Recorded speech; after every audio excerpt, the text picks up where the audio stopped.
Esta é a porta, non? É a porta, sí. Susto da aula. Está duro. Buf. Isto está todo cheo de lotes, eh? Todo cheo de lotes. Isto era unha escola, isto non era un almacén, Porque nós non tiñamos medios, nós tiñamos tizo, tiñamos pizarrín, tiñamos a pizarra, non había calefacción e non había baños. E eu recordo nun dos relatos cos que traballei que decían que tiñan dificultades a veces pois para poder coller o pizarrín, porque había tanto frío que non tiñan tentos. Sí, parece, ahora mismo recordo todo. Aquí está a marca, ves? A marca da división. Eu entraba na escola e puñame a falar castelán. Os nenos falaban castelán. Era todo en castelán. Había unha imbricación moi grande entre as autoridades políticas e as dignidades eclesiásticas. Esta é a túa escola. Esta é a miña escola de nenos. Alberto Sacido Romero, co-guionista de Unitarias, historia dun mestre galego. Moi boa noite. Moi boas noites. Quen é o protagonista, digamos, a figura que fai de fío conductor desta viaxe no tempo? Pois a persoa que fai de fío conductor é meu pai, José Alberto Sacido, que foi mestre desde o ano 61, que tomou a praza no seu primeiro destino, en Camboño, en Lousame, ata que se xubilou no ano 96 nun colexio xa de primaria pola LOCSE en Calo, no municipio de Teo, na Coruña. Que escolas unitarias, moitas delas, e non prácticamente todas xa inexistentes, que vemos nese documental, percorredes? Pois o primeiro destino, que é Camboño, que é no concello de Lousame, despois tocoulle o segundo destino provisional no seu pobo, na Serra de Outes, dunha aldea de Outes que se chama Tarás. Despois enviaron o seu primeiro destino definitivo, que foi en La Umbría, en Huelva, na Serra de Huelva, cerca de Jabugo. Despois volveu para a Esculqueira, en Ourense, que queda xusto na esquina que dá xusto entre Portugal, Zamora e máis Ourense, a 1000 metros de altura, na Esculqueira, no concello da Mezquita. E despois, na última unitaria na que estuvo, foi en Tállara, outra vez de volta no concello de Lousame. E despois a pasamos no ano 74, xuntos, ademais, ao colexio da Silva, un colexio xa coa ESB. Claro. Xuntos dices, Alberto, porque ti tamén és mestre de profesión. Sí, eu son profesor de secundaria, efectivamente fomos xuntos, eu era alumno desa unitaria, nos meus 4 primeiros cursos eu estive na unitaria de Tállara, vivíamos arriba, na vivenda que se ve agora aí na pantalla, e tiñamos clase nesa sala onde está agora meu pai, e nada, aí estábamos entre sobre 50 e pico nenos, pois de todas as idades, desde 6 anos hasta 14. Claro, porque neso consistía basicamente o modelo de educación unitaria no rural. Moitos nenos de diferentes edades compartindo un mesmo mestre. Efectivamente. E máis, os nenos estábamos co mestre e as nenas estaban coa maestra. Entonces, digamos, o edificio dividíase en dúas partes, as salas estaban contiguas, pero non había relación. Realmente, eu non me acordo de xogar coas nenas nos recreos. É dicir, as nenas xogaban coas nenas, os nenos xogaban cos nenos. Logo facedes unha especie de experimento que é visitar, dentro dese documental que tamén aparece, unha escola unitaria de hoxe en día, en Boqueixón. En Vedra. En Vedra. Sí, E sí. que conta teu pai desa escola unitaria de hoxe en comparación coa que el viviu? Cambiaron moito as cousas? Cambiaron moitísimas cousas. Claro, bueno, a sala é a mesma, porque é o mesmo edificio, era o mesmo edificio que no que nós estábamos, non? E aí, nesa unitaria que se ve aí, pois meu pai visita e vese pizarras digitais, os nenos traballando con ordenadores. Ademais, esta unitaria forma parte dun colexio rural agrupado.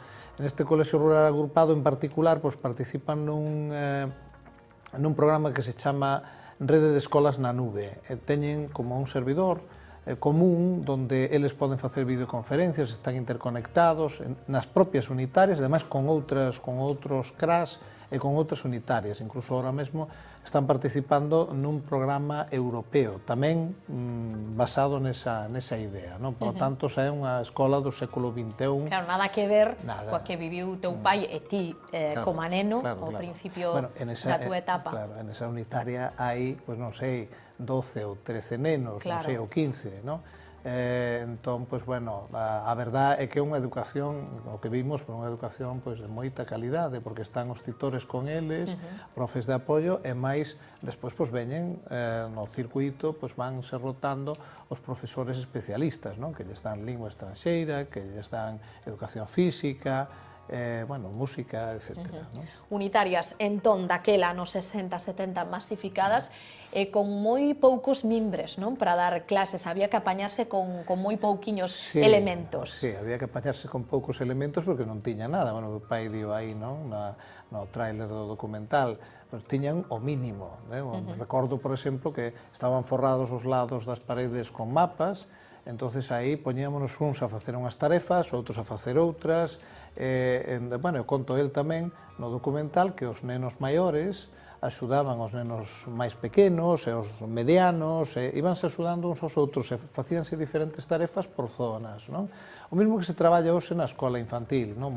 Bastante máis práctico. Despois veo a EXB e apareceron, pois eso, estar os nenos da mesma idade na mesma aula e con libros de texto, divididos en asignaturas, non? O sea, bueno, outra maneira diferente de traballar, non?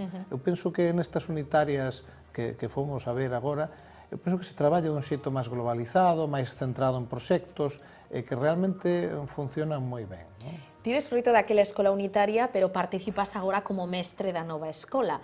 Se tiveras que escoller a parte boa daquela escola, pero tamén a actual, con que te quedarías? Bueno, é difícil decidir, non? Pero para un entorno rural, a min pareceme que aquela escola, eu teño moi bons recordos, non? Da escola unitaria, por unha razón tamén bastante lóxica. Nos vivíamos ali, vivíamos durante un tempo, vivíamos nesa unitaria, o mestre era parte da comunidade, e todo estaba cerca, vamos, ao meu estaba moi cerca, non? Simplemente era baixar as escaleiras, moi próximo, non? Entonces era unha escola moito máis próxima aos nenos. No momento que chega a EGB, empezan a meter aos nenos en autobuses, e ás veces en un concello como Lousame, grande, había nenos que se pasaban pola mañán, pois unha hora e pico nun autobús e outra hora e pico pola noite, non? É dicir, saían de noite da casa e chegaban de noite. E aparte disso, quitábanos do seu entorno próximo, non? Entón, ese é un factor, por exemplo, que sigue sendo moi válido e moi aplicable hoxe en día, non? Para o rural. Despois, claro, o que dixemos antes, as condicións materiais, sin calefacción, non? Pois, estando 50 ou máis nenos nunha mesma sala, pois non eran condicións moi boas, non? Por non falar de que era a escola franquista, dividida en nenos e nenas, bueno, etc. Non? E se lle tiña entón máis respeto o profesor ou era quizáis unha educación máis autoritaria? Bueno, en certa medida sí había un certo autoritarismo, é dicir, nesa época había dos modelos de mestre, non? Penso, fundamentalmente, o moi autoritario, entonces era eso que se decía la letra con sangre entra, efectivamente, non? Moita disciplina e castigos, golpes, pero tamén había o modelo de profesor que non facía iso, non? Que non facía de xeito, vamos, sería unha cousa moi excepcional. Claro, un profesor máis humano. Máis humanista, e que eu, polo menos, no caso do meu pai, que era así, pois non facía. Meu avó tamén, o pai de miña nai, tamén era mestre, e tamén era dese tipo, non lle vin, pero sí, eu recordo ver, e incluso ser eu testigo de mestres que pegaban, non? É certo, pero iso era parte de que o propio réxime fomentaba esa disciplina, había que ser disciplinado, militar, non? Había que ser como el Cid campeador, como estes heróis que aparecían na enciclopedia Álvarez, non? Era un pouco tamén o que había na sociedade, porque incluso, eu contaba meu pai unha vez, que lle viña un pai e dicía, usted zosquelle, non? Claro. Claro, bueno, non, eso non se fai, non? Pero bueno, era unha escola diferente, froito desa época, non? Entón, a época moi boa non era, pero sí hai certas cousas da escola unitaria que sí eu penso que son moi salvables e que incluso son aplicables hoxe en día, non? Escoitamos a túa versión como co-guionista do documental e como fillo dese modelo educativo, pero queremos escoitar precisamente o seu protagonista, o teu pai, a José Alberto, que nos adicou estas palabras. A vida daquela entonces era moi complicada. Ganábamos moi pouco, resulta que nos tiñan que axudar. Eu ganaba 1.250 pesetas.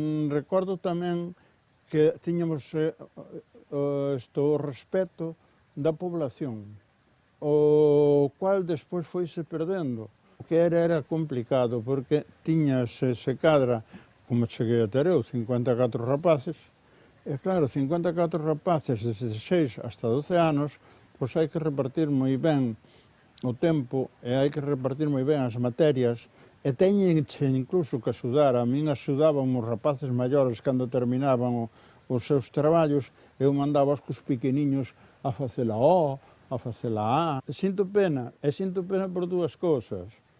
Unha, o rural se vai pola popa, e, por outro lado, as escuelas rurales tiñan un componente que non teñen os muros dos colegios. Os muros da escuela estaban integrados dentro da aldea.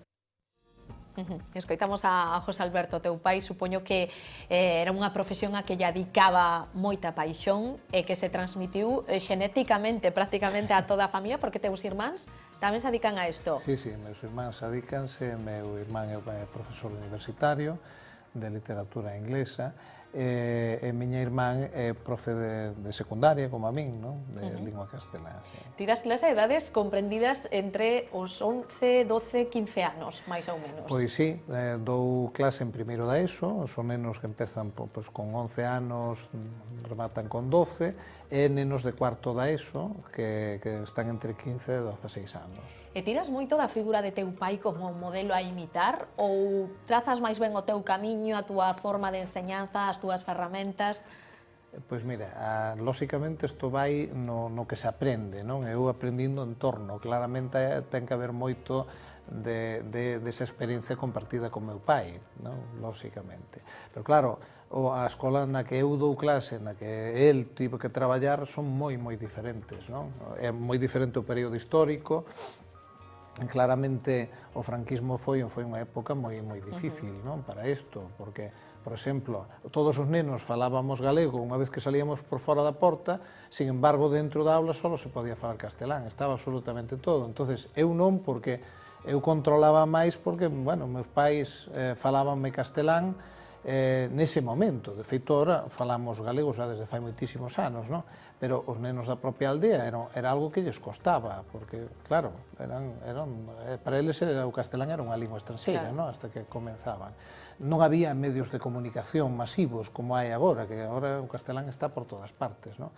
E logo, esta escola era moi diferente, claro. Eu ademais dou clase en secundaria, non? Que é outro nivel diferente. Por lo tanto, si o hai no fundamento, na base, está aí, despois na práctica é moi diferente esa escola da escola do instituto no que eu dou clase. Dicíamos ao principio que é un modelo de escola o da unitaria no rural a piques de desaparecer, pero sí que está vivindo como un novo pulo, quizáis debido tamén aos recortes e tamén a actual escaseza de alumnos que promove, digamos, a agrupación de determinadas idades. Ti que crees que camiño tomará este modelo educativo, Alberto? Bueno, se miramos os datos, agora mesmo o que leva ocurrindo é que levan desaparecendo escolas unitarias ano tras ano. Isto é un fenómeno que ten que ver con outro fenómeno que é o despoboamento do rural, non?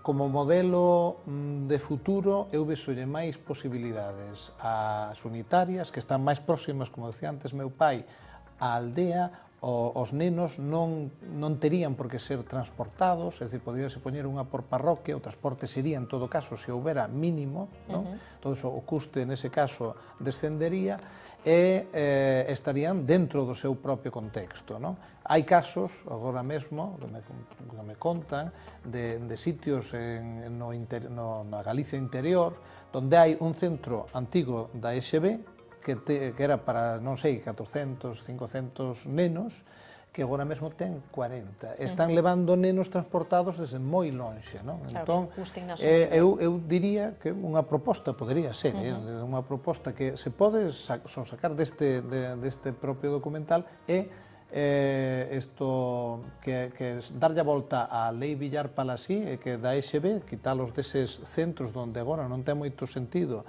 porque non hai nenos suficientes, e poñelos neste modelo de volta das escolas ao próximo, non? E así, ademais, facilitas a vida a xente que se queira ir a vivir ao rural, non?